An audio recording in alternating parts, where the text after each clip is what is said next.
Welcome, everybody. I'm Laura Peterson, your host of Central Florida Real Estate Radio. I'm from Your Home Sold Guaranteed Realty, and to discuss the sale of your home, you can call or text 407-566-2555. That's 407-566-2555. So lots of great stuff to go over today, as always, starting out with the stats in regards to what's going on, and going to be talking a little bit about mortgage rates. That I know that it was big news this week that that they lowered the interest rates by 50 basis points, and everybody goes, okay, what does that mean? And so it kind of went into effect a little bit in regards to the mortgage rates. It usually takes quite a while for this to happen, but the rates have been coming down, and so that's all good. But we've got a lot of stuff to talk about. First of all, there were 405 home sales last week, which was up from 331 the week before. Not surprising because it was a holiday week the week before. This is for September 8th to the 14th is what we're talking about now. The median price of a single family home went up to $4.25. It was $420 last week, which is down from where it has been. So like I said, we're going to be looking at the trend. It's up a little bit, a smidge, so it's at $4.25, but kind of static. If you ask me, we were at $450, $470 some weeks and that kind of stuff. So it might be down a little bit, but we're actually looking pretty good in regards to where we're at and all of that kind of good stuff. The inventory is still increasing, went up by another 95, and so it's at 7544. When you're looking at how it shakes out for all of those single family homes, of the 405, 29 of them were under 250, 38 were between 250 and 300, 108 were between 300 and 400, 80 between 400 and 500, 120 between 500 and a million, and 30 of them were over a million. When we're looking at the month supply, we're at 4.3, normal markets between 4 and 6. So we're kind of there, but under a normal market, we have all the way up to under 400 are all in the 2s and 3s. Then we're at 4.39 for 400 to 500,000, 5.53 from 500 to a million, and 6.15 over a million. So we're kind of getting to that normal market in all price points, but not quite there yet. When you're looking at list to ask price ratio, it was 96.14 overall. Under 250 was at 91.7, and over a million was at 92.18. Then we were at 95.87 from 250 to 300, which is a little bit lower than normal. And then we were at 97.7, 98, all the way through to all the other categories. So the average days on the market is 55. So that's obviously a little bit longer because we were at hours a couple of years ago. But right now we're a little bit lower on that end. When you're looking at the condos, townhomes, and villas, there were 105 sold last week. It was 120 the week before, so that was down a little bit. The median price is at $268,000, which is down a little bit from that week before as well. But in my opinion, they're up quite a bit higher than what they were previously. So 268,000 is where we are there. The inventory there increased by 69, and so now that's sitting at 3,726, overall. And like I said, there were 100 that sold last week, so that's roughly about 400 for the month. And when we come down and look at it, we'll see that we have a lot more inventory in the condos and townhomes and everything. So there are 8.19 months overall of the condo inventory.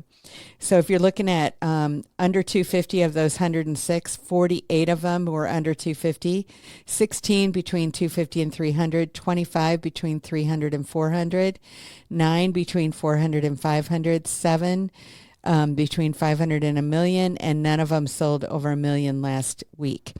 But the months of inventory is sitting at 8.19. it's 6.58 for under 250, 8.01 from 250 to 300, 9.08 from 300 to 400, and 11.82 from 400 to 500, 10.98 from 500 to a million. So you can see that that's definitely turning into a buyer's market there. But the final list to sale price here was at 96.86, kind of similar to the single family homes. 94.54 is where it was at under 250. Then it's in the 97s and 98s all the way across the board, all the way up to a million. The days on market is on average 68 when it comes to the townhomes and condos and villas. So basically, when you're looking at that, it's kind of more inventory out there, so much more of a buyer's market going on there. The ask to list price ratio, however, is still pretty strong when it comes to it, but it's starting to head down a little bit. So to me, that shows that the market has changed a little bit, that we might have a little bit of a dip. But with interest rates going down, then that could totally negate that and everything what's going on now. The average 30-year mortgage rate fell to 6.09 for this week. So that's 6.09. So that's great. It was 6.2 last week and 7.19 a year ago. On a 15-year fixed rate mortgage, that fell to 5.15. So basically what everybody kind of predicts is that when the interest rates hit somewhere in the fives, that definitely the buyers are going to start coming out and everything and start going at it. So what I would suggest is, if you are a buyer thinking, hey, I'm waiting for that mortgage rate to go down, I would say now might be a good time for you to look.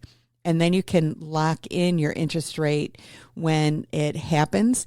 And that way you're going to be not struggling for finding a house because obviously we've got, 4 or 5 months of inventory now, but basically that will be gobbled up pretty quickly when the interest rates fall, because there's a lot of pent up buyers out there that have been waiting, and you don't want to be stuck, that you just have to take whatever house is available because that's what you can afford and everything at this point in time. So, we love working with buyers, sitting down with you, finding out exactly what you're looking for. And then we go ahead and we strategically look at the market to figure out, what is the best thing for you to do. I'm working with a buyer right now that we were going out last week and we found what they really want. We found a house that they really want, and it's above their budget. And so we made an offer. The property was listed at $500,000 and we offered $400,000. We didn't get it, but I think that house is, basically the bottom line is that I see that if we do wait a little bit longer, I don't think that house is going anywhere at that price. It might, but chances are that it probably won't. So we'll kind of wait them out and see, if they're willing to come to reality. But we're looking at other things in the meantime because we have that option. And so, you have to be strategic about what you're doing out there in order to make things happen. And I think that, we can definitely get closer, on that property than where we were at that 400,000. But I think we're going to have to meet somewhere around the middle, and our buyers are willing to do that.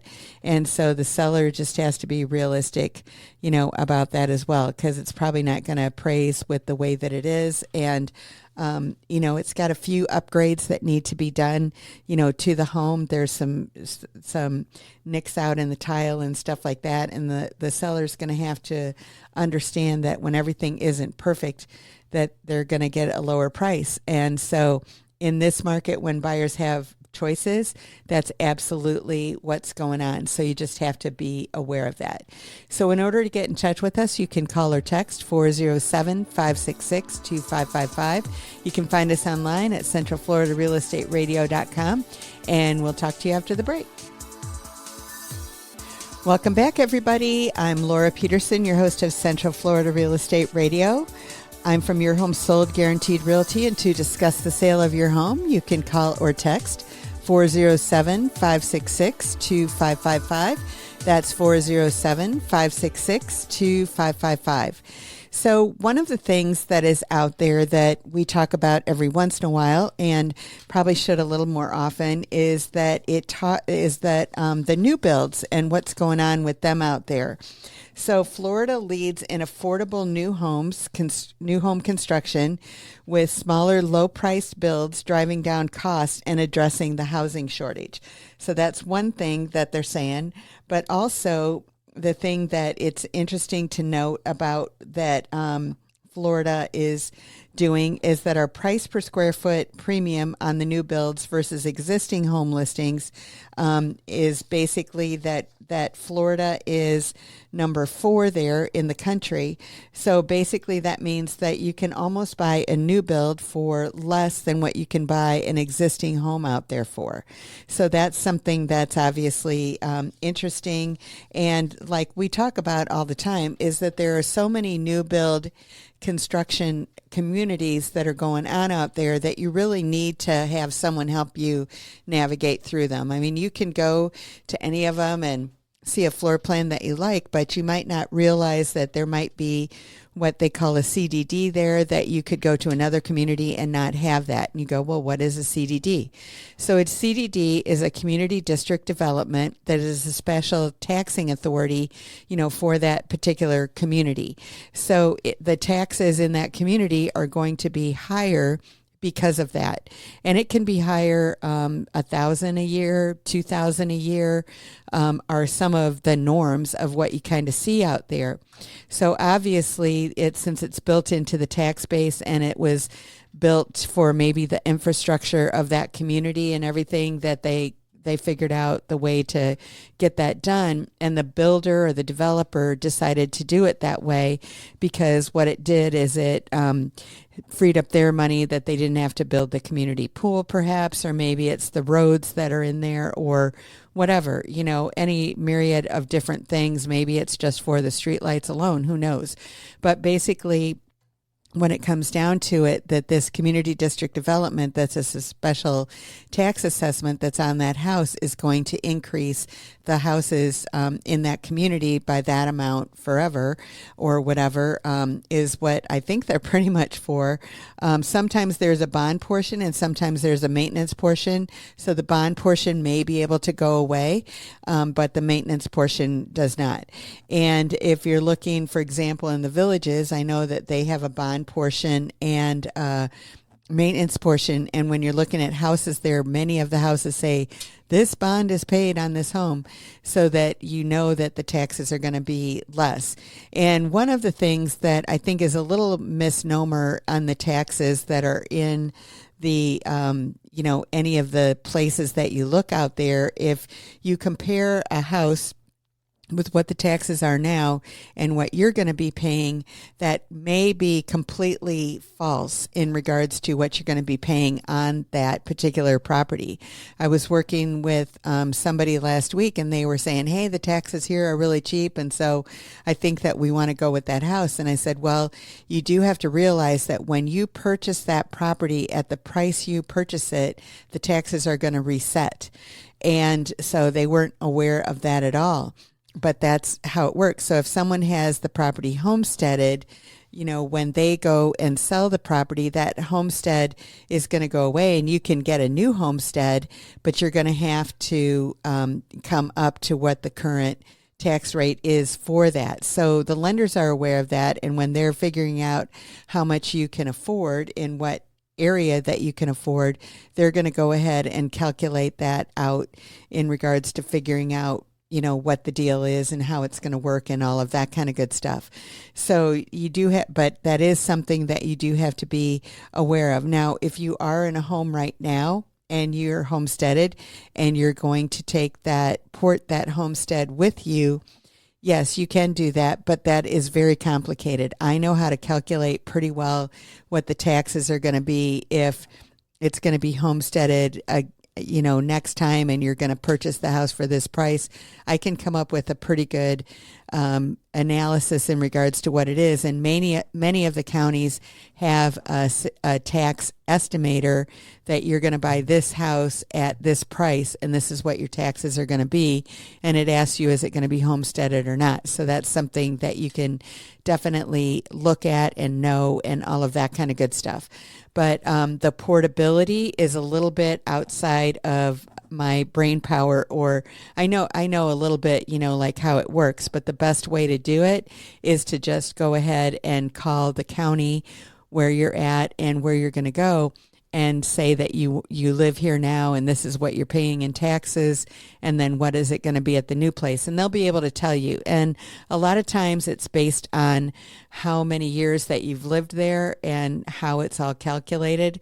And so the best way is to absolutely call them up and find out what your portability is and how that all works, because I honestly know that it works, but I don't know how it works and all of that. And when I've worked with other people and they've done that, they've found out exactly, from the county how it's going to affect them. And that's the best way to figure it out, in my opinion, for sure.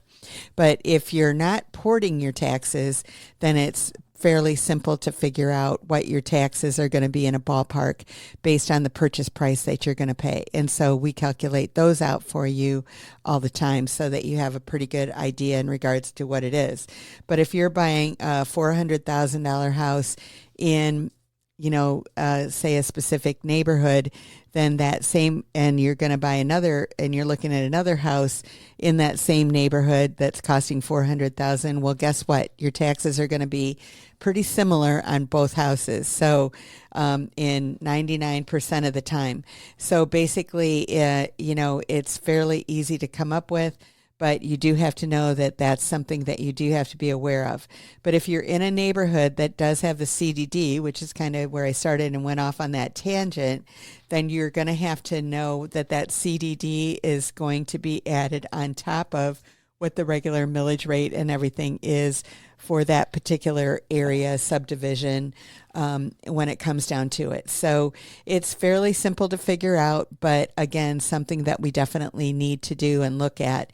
And another piece to the puzzle when it comes to buying a house of what we help you out with. And, a few years ago, it used to be that if you were buying a new build, that what they would do is they would say, oh, well, the taxes are like $500 or something like that, whatever it was on the dirt. And so they would kind of just get you into your loan, and you'd think, oh, I got a really low tax. And then all of a sudden the taxes would kick in, and maybe it would be 3 or 4 or 5,000, 10,000 even, depending on how much the house was that you bought. And so it was a big shock, and a shock to the pocketbook and everything as well. So now they do it a little bit different. They're much more clear in the beginning in regards to what those taxes are going to be. And that's what goes into the mortgage. And that's, as of, the things that have changed since we had the big downturn in 2008, which I was definitely a part of the housing market at that point in time and watched everything go through it. And, everybody made it through, some with a little bumps and bruises, but we're all the better for it now. And the regulations are such that it isn't going to cause big increases in your payments and everything over time as a result of it. But it is good to know that new builds in Florida have affordable options, and that is definitely true. But navigating through to find out where those are and how it's going to be the best for you, then that's something that we're here to help you with. And a lot of times people say, well, I don't want to do it because I don't want to drive that far and everything. And so that might be part of it. But there are definitely affordable options out there if you're looking for new construction. So in order to get in touch with us, you can call or text 407-566-2555. You can find us online at centralfloridarealestateradio.com, and we'll see you after the break. Welcome back, everybody. I'm Laura Peterson, your host of Central Florida Real Estate Radio. I'm from Your Home Sold Guaranteed Realty, and to discuss the sale of your home, you can call or text 407-566-2555. That's 407-566-2555. So Another thing that I found out there this week that I thought was something for everybody to know and all of that, if you're renting out there, this is basically what are your tenants' rights with a new landlord? Because the bottom line is that if you own a rental property and you have tenants in it, you do have the right to sell it, but the lease goes with the property. So it's not the kind of thing that you can kick the tenants out or raise the rent on them after you've bought the property or anything like that. And so this was a question and answer that came in and said that, the landlord recently sold the property we've been renting, and the sale happened in the middle of the month. And now the new owner wants us to pay him for the remainder of the month, even though they paid the previous owner at the beginning of the month. And basically, so they should have to have their records in order to show that they paid it and should not have to pay the rent again. But and then usually on the closing statement, the way that that's handled is that the new owner is giving a proration for the month that they owned, and they might not have known that, so they can go back and check that to see if they were given that month, or go to the old owner and say, hey, you owe me for half a month's rent, or whatever, whatever that time frame is when they're taking it over. Now, going through the lease, there is a time period in the contract that it says that if there is a lease on the property, that the new owner does get to see that lease. And so they would be able to see, like to verify like how long the lease is going for. They would be able to verify, if there are other things that the tenant should be paying for. If the tenant wants to get out of the lease, what their penalty is, if it's paying to the end of the term, or if it has something to do with something else that's going on in regards to that, if they wanted to get out, that they could pay 2 months rent, because there are those two options in Florida that it says on the contract. And so basically, it comes down to checking everything out, dotting the I's and crossing the T's.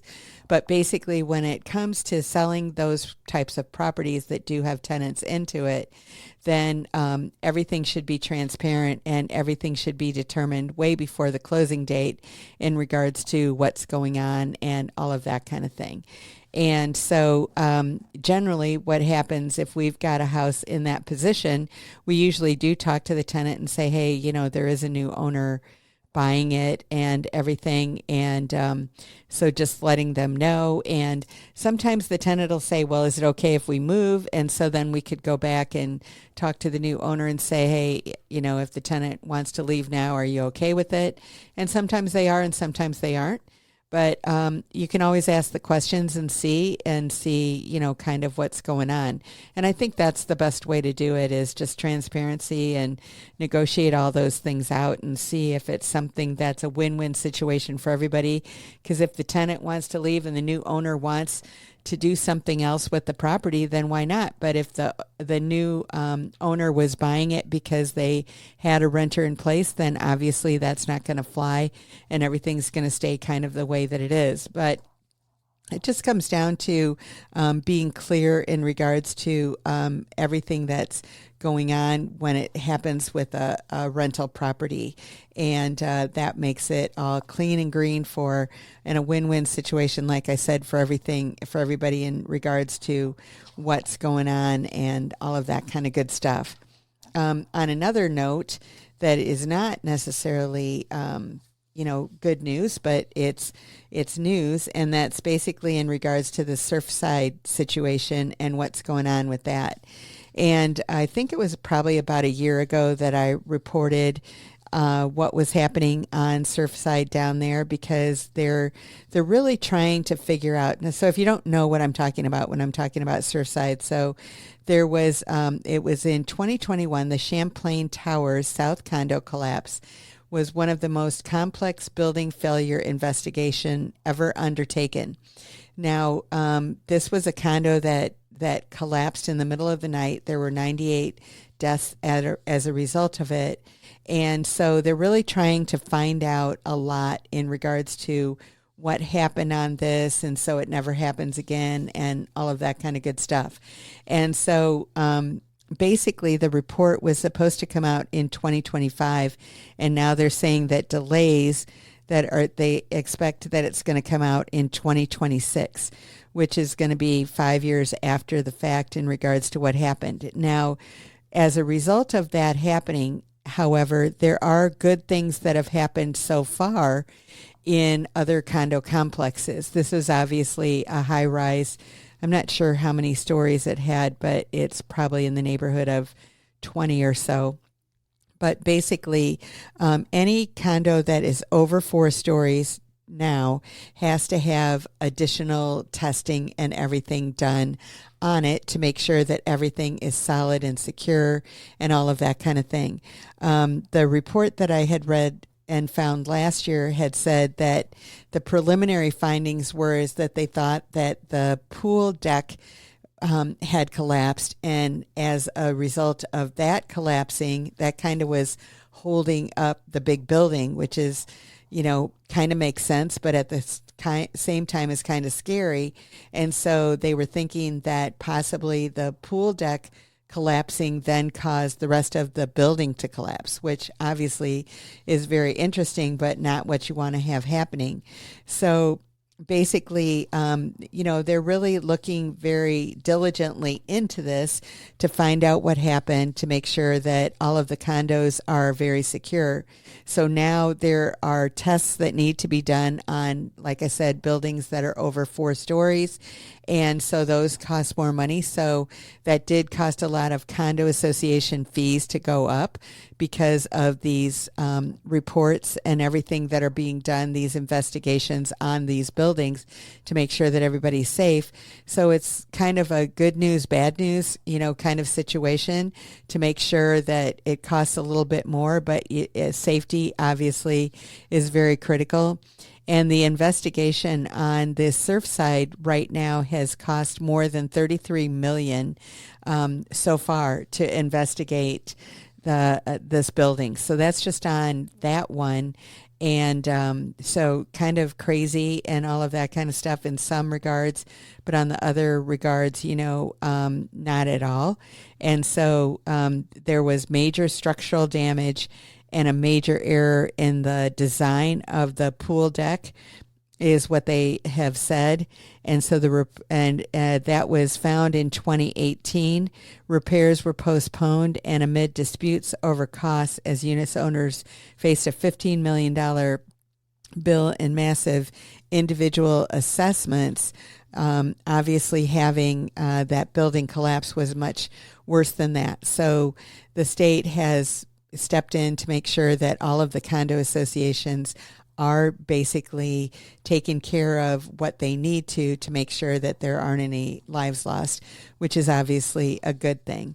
So basically, that's kind of what's happening there. So I'm going to finish up my last segment with not the doom and gloom of what that is, but like I said, it's kind of a silver lining because it really had everybody wake up to what was going on in the condos and to make sure that there isn't any deferred maintenance and that everything is happening out there that what people expect and everything like that. So buying a condo today is a lot better than it was buying it in 2021, quite honestly, because you know that everything is done the way that it's supposed to be.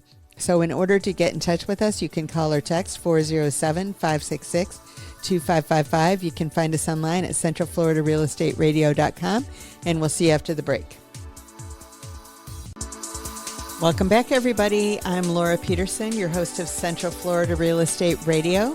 I'm from Your Home Sold Guaranteed Realty, and to discuss the sale of your home, you can call or text 407-566-2555. That's 407-566-2555.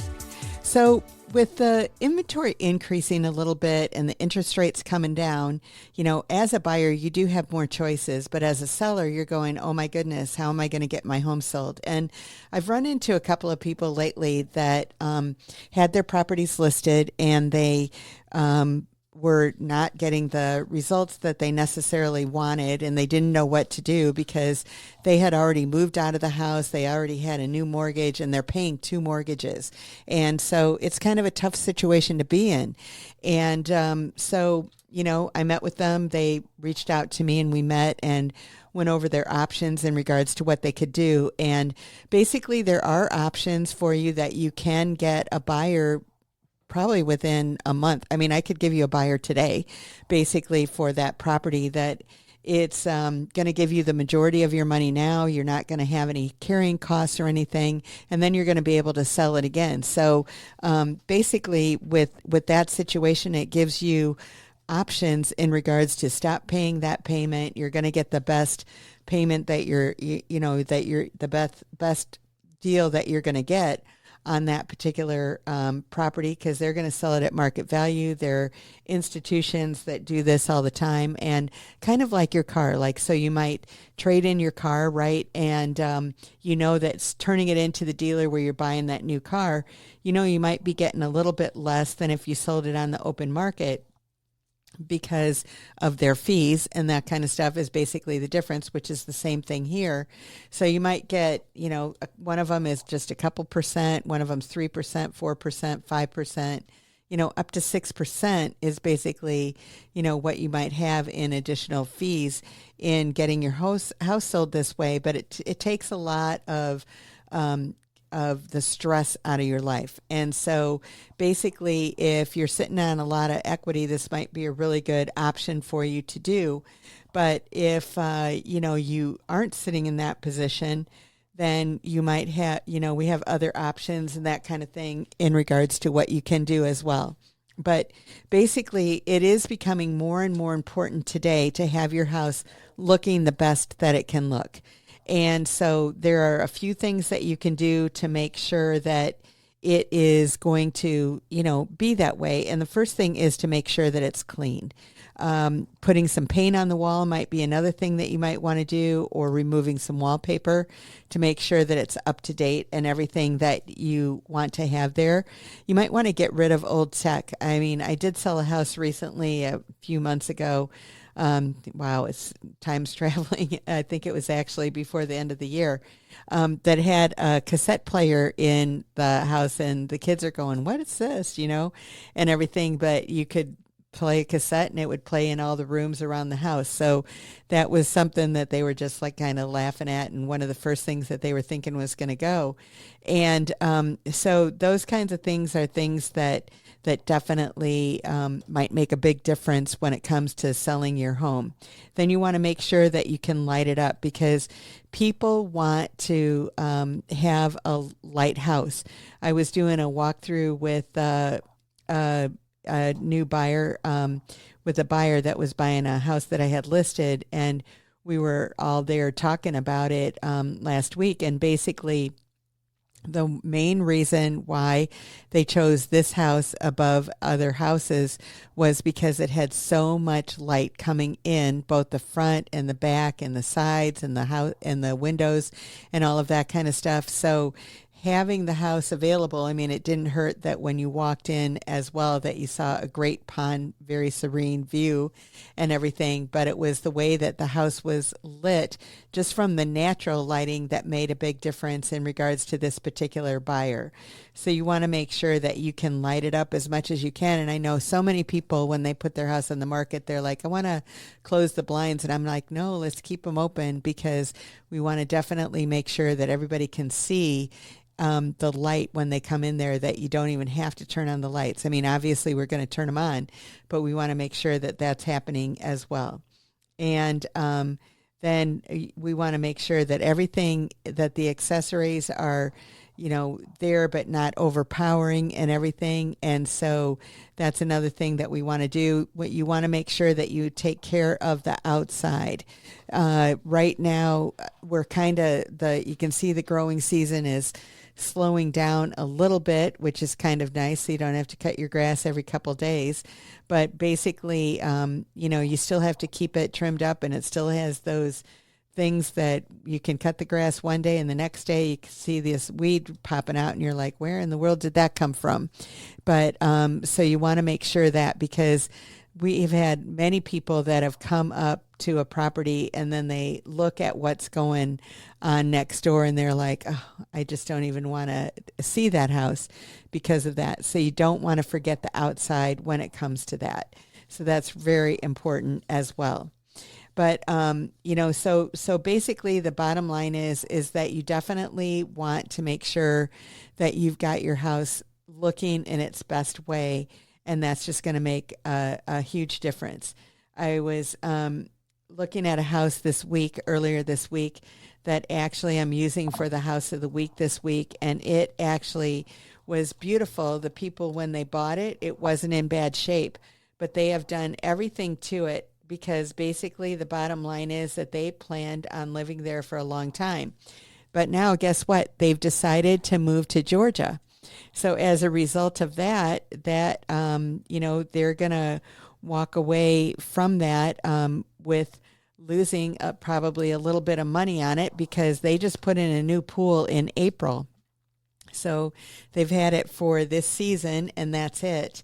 But basically, it's a very beautiful home in a gated community. It was built in 2006.